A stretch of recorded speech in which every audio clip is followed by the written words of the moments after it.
Dear students, welcome in ASC starter. Dear students, इस video में मैं आपसे जो क्लास 10 का मॉर्निंग शिफ्ट का स्टैंडर्ड का पेपर हुआ था उसके क्वेश्चन के सॉल्यूशन डिस्कस कर रहा हूँ। ठीक है, तो इस वीडियो में 20 तक करूँगा, बाकी पूरा पेपर दिखा दूंगा कैसा आया था। बेसिक वाले भी देख सकते हैं। ठीक है, उन बेसिक का भी पेपर मैंने अपलोड कर दिया, उसमें मैंने 20 तक के आंसर बताए हैं। तो क्योंकि मैथ्स की प्रैक्टिस तो स्टैंडर्ड बेसिक दोनों को करनी है, तो दोनों पेपर देख के आप अच्छे से प्रैक्टिस करो। ठीक है, तो ये रूल्स थे कैसे कैसे कितने कितने नंबर के हैं। ठीक है, और पाई की वैल्यू जहां भी होगी बाई बटे 7 लेनी थी। ठीक है, तो जो पहला क्वेश्चन है इसका आंसर है 17। ठीक है, और इसे कैसे करना था, पहले आप इसमें से 7 घटा दो, इसमें से 11 घटा दो, उसके बाद आपको इसका एचसीएफ निकाल लेना था। ठीक है, क्योंकि जब लार्जेस्ट बोलेगा तो एचसीएफ निकालना होता है, और जब लीस्ट बोलते हैं तो एलसीएम। लास्ट में कुछ पेजेस के जो सॉल्यूशन है ना वो दिखा दूंगा मैंने कैसे करे थे। ठीक है, सेकंड आप ये देखिए, यहाँ पर आपको ए माइनस बी यानी कि अल्फा माइनस बीटा दे रखा था, तो आपको के की वैल्यू निकालनी थी, तो इससे आप अल्फा प्लस बीटा से पहले निकालेंगे, उसके बाद अल्फा बीटा का फॉर्मूला लगा के करेंगे। लास्ट में आप देख लेना, है ना, सी का ये है। ठीक है, फिर थर्ड जो है ना, थर्ड इसका आंसर जो है वो ये आएगा। इसने बोला था कंसिक्यूटिव है दो, तो अगर एक एक्स है दूसरा क्या होगा, एक्स प्लस 1 होगा, तो इजिकल टू में कितना देगा 306। कह रहे 2 नंबर की मल्टीप्लाई करने पर ये आता है, तो इसको आप जब मल्टीप्लाई करेंगे, बुक का क्वेश्चन था ये, तो ये आ गया। ठीक है, फिर आपसे बोला गया कि वाई और जेड की आपको वैल्यू पता लगानी है।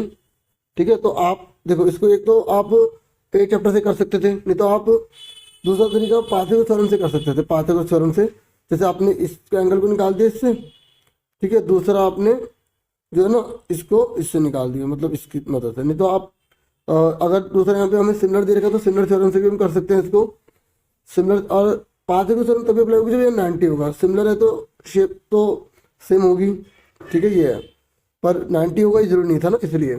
तो कहने का मतलब ये है कि आप इसे सिमिलर थ्योरम से आराम से कर सकते थे। जब आप इसे सॉल्व करेंगे तो आपका आंसर ये वाला आ जाएगा। ठीक है, क्योंकि इसने बाद में दोनों को जोड़ने के लिए बोला ना, इसलिए। फिर नेक्स्ट है पांचवा। पांचवे में आपको बोला गया मिड पॉइंट, तो ये पैराग्राम दे रखा था, बुक का क्वेश्चन था आपका। जैसे 6 क्वेश्चन है ना 7.2 में देखेंगे, ऐसे एग्जाम्पल दे रखा है। एग्जाम्पल में भी आपको दे रखा है 10 एग्जाम्पल है 7 चैप्टर में, तो ये आप सॉल्व करेंगे ना मिड पॉइंट का, उससे निकलना था, तो इसका आंसर आना था आपका ये। ठीक है, उसी की हेल्प लेकर आप आराम से कर सकते हो। देखो 4 में 2 और 3 में ये, ऐसे भी कर सकते हैं, 1 में 1 और 2 में 0, इस तरीके से भी कर सकते थे अगर डायरेक्ट पता है तो। छठे में आपको इसका एल्सियम लेके करना था, नीचे 1 माइनस साइन स्क्वायर होगा, वो कोस स्क्वायर बन जाए, कोस स्क्वायर बोलते सेक्स स्क्वायर होता है, और एक 2 हो गया, इसलिए।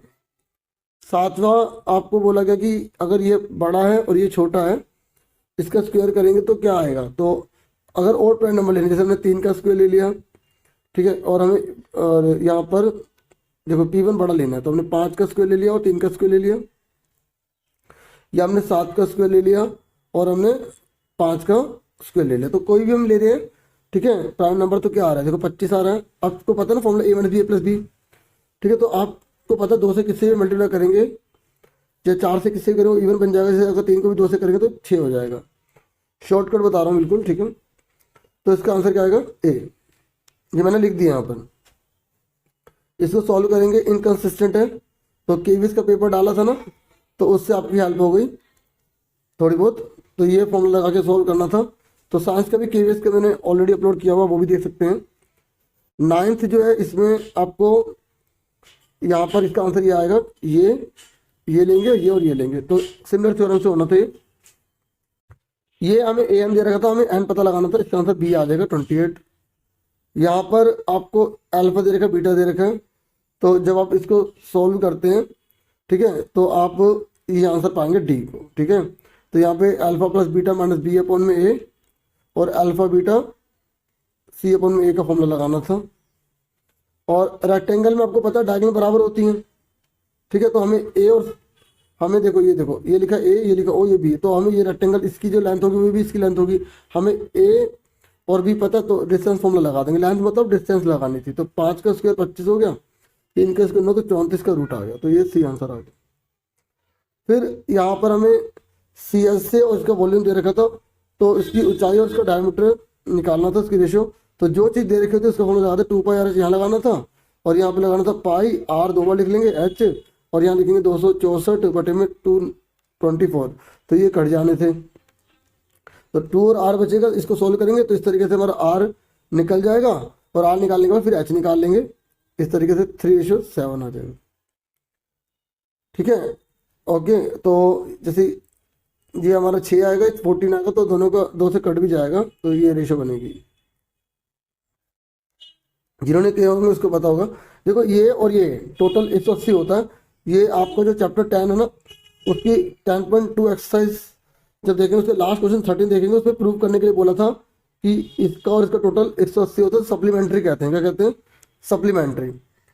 तो 15 क्वेश्चन है, और ये क्या करा इन्होंने, जानबूझ के डायमीटर दे दिया, चैप्टर 12 है, और उसमें जो 12.1 एक्सरसाइज है उसी के जब क्वेश्चन देखेंगे तो उसमें आपको दे रखा था रेडियस लिखकर, ये 16 का 8 है, 12 का 4 है।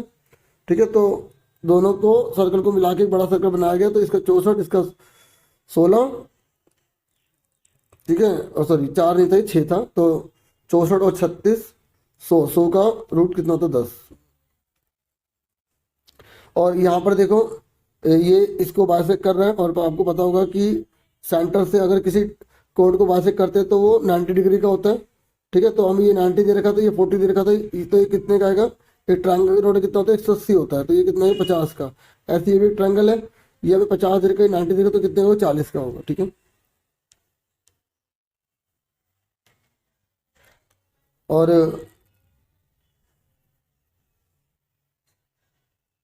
वहाँ परपेंडिकुलर बाइसेक्टर, ठीक है, बाइसेक्टर दे रखा था, परपेंडिकुलर था ना 90। ठीक है, ये 90 होता है। ठीक है, समझ आगे ना? चलो आगे देखो, ये 17वां है। 17वें में हमसे साइन स्क्वायर सी पूछा गया था। अब देखिए हमें अगला निकालना है। यहाँ पर लिखा हुआ है कि ये बी है, और ये हमारा ए है, और ये हमारा सी है। तो बी सी हमें यहाँ पे 1 दे रखा है, और ए भी हमें यहाँ 2 दे रखा है, और ये 90 है, और हमसे बोला गया साइन स्क्वायर सी निकालिए। ठीक है, तो साइन स्क्वायर सी की वैल्यू कितनी आएगी ये हमें फाइंड करनी है। तो पाइथागोरस थ्योरम से पहले ये निकाल लेंगे। ठीक है, तो पाइथागोरस थ्योरम से 2 का स्क्वायर कितना होता है? 4। 1 का स्क्वायर कितना होता है? 1। तो इसका रूट कर देंगे तो ये हमारा रूट 5 आ जाएगा। ठीक है, अब हमें साइन स्क्वायर सी निकालना है। ठीक है, तो साइन सी का फॉर्मूला क्या होता है? होता है पी अपॉन में एच। ठीक है, तो पी हमारे को कितना दे रखा है?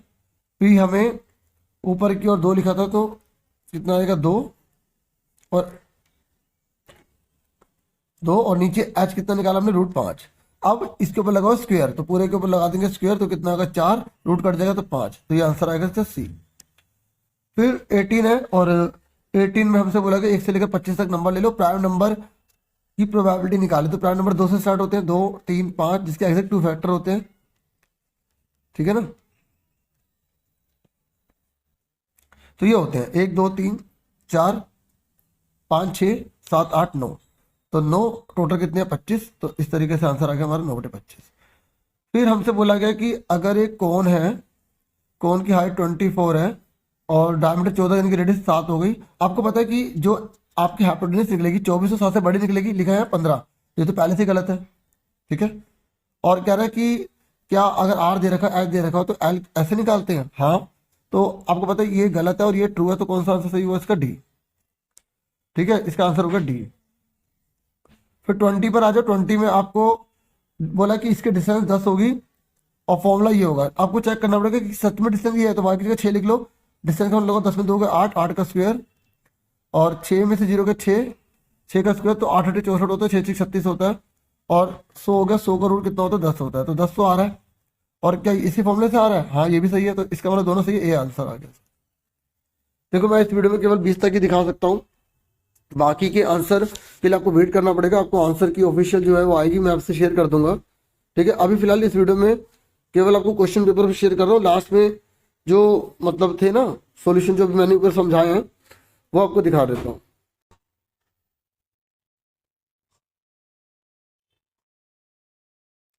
पेपर कैसा था, क्या था, आप कमेंट करके बता सकते हैं। ठीक है, केवीएस का साइंस का पेपर भी देख लेना।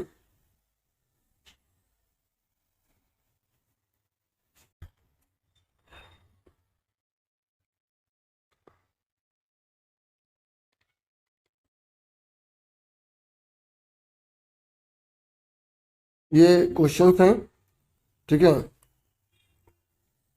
उसके बाद सेक्शन ई था, केस स्टडी के बेस पर था। तो जैसे मतलब इतना टफ भी नहीं है मुझे जहाँ तक मैंने देखा है, मतलब ठीक ठीक है, क्योंकि अब पूरी पूरी बुक है तो सीबीएसई ने इस बात को समझा है और डीओई भी उस बात को फॉलो कर रही है। ठीक है, तो डीओई ने भी बहुत अच्छा पेपर बनाया और सही बनाया। और केवीएस का पेपर भी देखा था, बिल्कुल इतना सही था। और आप, क्योंकि इस समय बहुत ज़्यादा बच्चों पे प्रेशर होता है, प्रेशर मत रखो, अपने ऊपर कॉन्फिडेंस रखो और खूब पढ़ाई करो मन लगा के। ठीक है।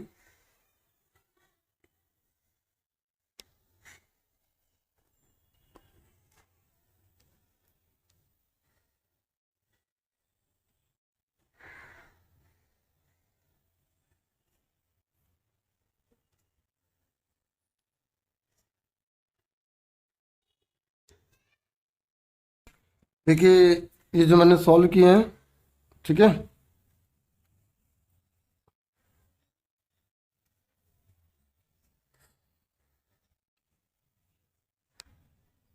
आप वीडियो को लाइक, चैनल को सब्सक्राइब कर सकते हैं। ये थोड़ा सा हो सकता है ब्लर नजर आ रहा है क्योंकि टाइम, बस फोटो ऐसे ही ली गई है, अभी एडिट कुछ नहीं किया गया।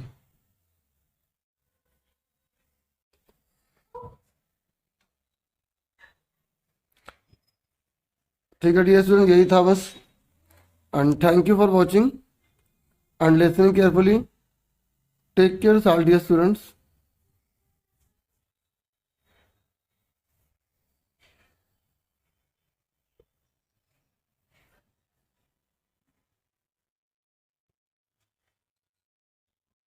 इतने थे, ठीक है डियर, बाकी मैंने और सॉल्व नहीं करा, वो मैंने आपको उसी में करके दिखा दिए थे। Thank you.